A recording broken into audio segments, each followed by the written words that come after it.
Bi grad i bi igra. Ostalo je čista ponosna povijest.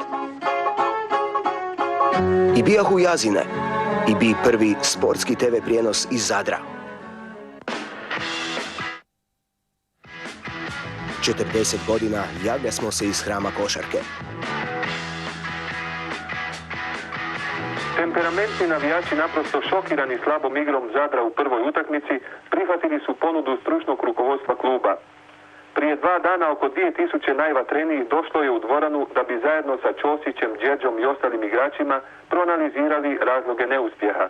Tako je uspostavljeno primirje igrača i navijača koji će sutra ponovo iskazati svoju vjernost i privrženost klubu.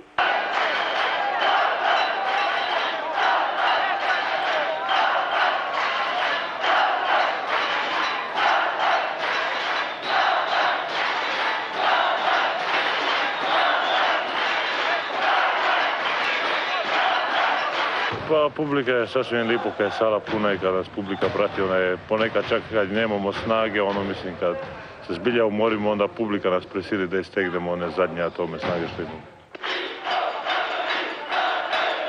I bijahu trofeji, lovorike, rane. I bi kraj nezaboravne i protivniku najčešće neosvojive utvrde.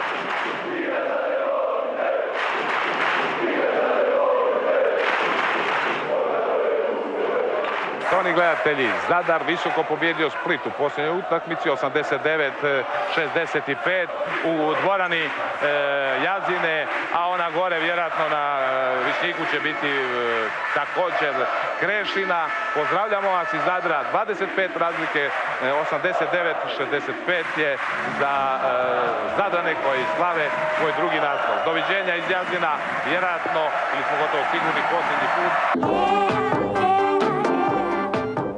Košarka i Zadar jesu i bit će nerazdvojni. Od danas u Novome hramu, dvorani Krešimira Ćosića na Višnjiku.